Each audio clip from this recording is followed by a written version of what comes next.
স্বৈরাচার পতনের পর ভালো কিছুর পরিবর্তনে নিরপেক্ষ মানুষও বিএনপির কাছে সবচেয়ে বেশি প্রত্যাশা করে, এমন মন্তব্য করেছেন বিএনপির ভারপ্রাপ্ত চেয়ারম্যান তারেক রহমান।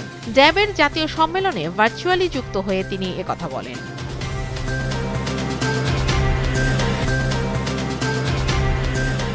তারেক রহমানই আমাদের ভবিষ্যৎ প্রধানমন্ত্রী, এমন মন্তব্য করেছেন বিএনপির মহাসচিব মির্জা ফখরুল ইসলাম আলমগীর।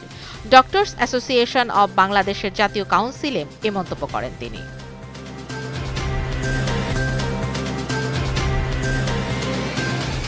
মসজিদ কমিটির স্বৈরাচারী বন্ধে মসজিদ ব্যবস্থাপনা নীতিমালা প্রস্তুত করা হয়েছে বলে জানিয়েছেন ধর্ম উপদেষ্টা ডক্টর আ.ফ.ম. খালিদ হোসেন। তিনি আরও জানান, ব্যবস্থাপনা নীতিমালা শীঘ্রই চূড়ান্ত করে গেজেট প্রকাশ করা হবে।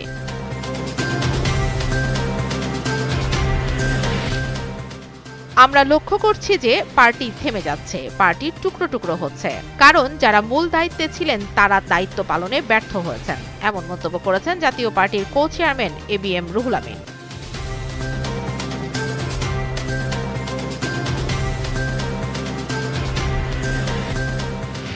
ফিলিস্তিনের গাজা উপত্যকায় গত ২৪ ঘণ্টায় ইসরায়েলি বিমান বাহিনীর গোলাবর্ষণে অন্তত ৭২ জন নিহত হয়েছেন এবং আহত হয়েছেন প্রায় ৩১৪ জন।